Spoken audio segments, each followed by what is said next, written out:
According to the Global Entrepreneur, multinational fast food chains such as McDonald's, Subway, Domino's, and KFC are seen as exerting America's soft power on developing nations. Their foreign delicacies are often alleged to be grabbing market share from indigenous food items, thus creating a fear of cultural displacement with respect to food. Now, fast food corporations have globalized extremely in countries such as India and China from America, but the threat to their culture might not be as bad as what they might consider. This slide here shows examples of how Dunkin' Donuts has actually completely changed their menu to adjust to the culture in India, and so has KFC, because unlike us with our meat and beef, they actually prefer, maybe chickens and different kind of spices on their donuts, which is displayed here.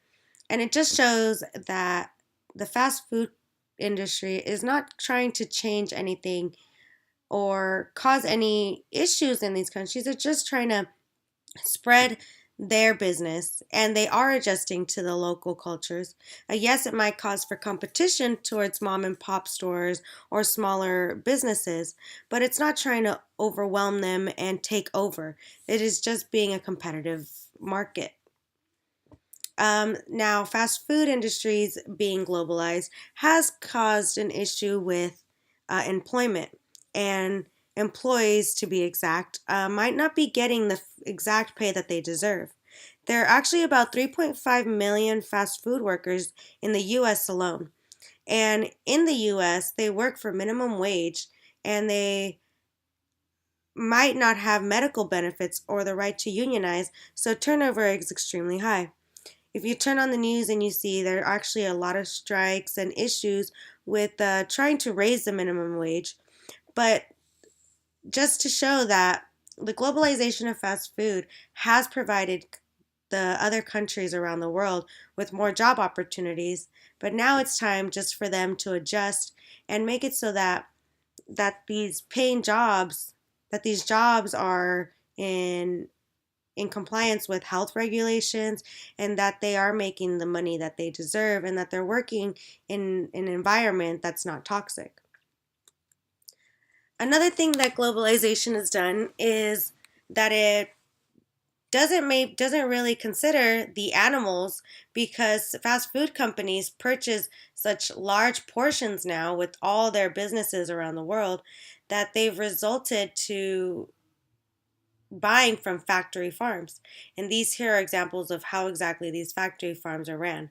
The animals are given antibiotics, they're giving hormones, and they're being slaughtered in horrible ways, just to make it so that these companies are getting a low price for the food and the meats and the food and the milk and the eggs, but the conditions are horrible. And of course, because they're so low in price, it does not stop. These companies continue to buy from them, and these factory farms just continue to grow.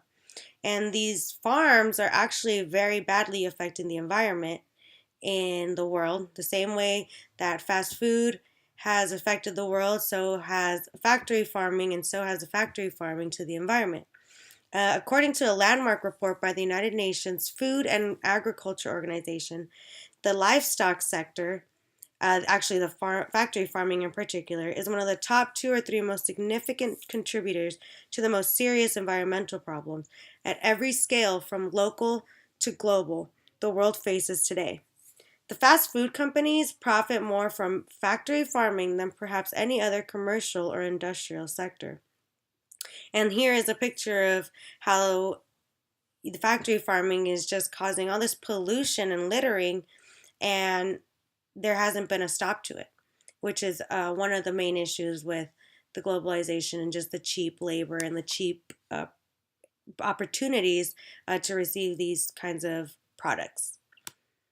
Now, the fast food contribution to global economy.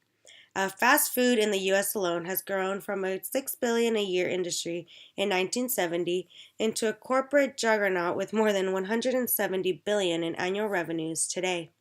The fast food industry's economic clout has not only enabled it to effect a radical shift in the country's eating pattern, but also fundamentally alter the very way that food is produced. According to a report, China's GDP has doubled between 2005 and 2009.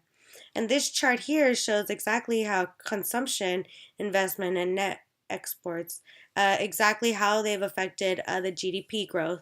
And consumption is actually helped by the fast food industries. So the economy for China has grown very well and has made a significant improvement from what it was before the fast food corporations came in. And actually globally, fast food corporations have provided a lot of revenue to, including the jobs that they have produced in each country and just how much they make in each country. So the economy for the countries that have fast food corporations has definitely grown. In conclusion, fast food industries have produced many jobs and many opportunities for countries all around the world. Yes, there are health concerns with obesity because of the high fats and high sugars the foods may have, but there is one thing that fast food cultures have done, which is adjust to global cultures and have caused economic growth.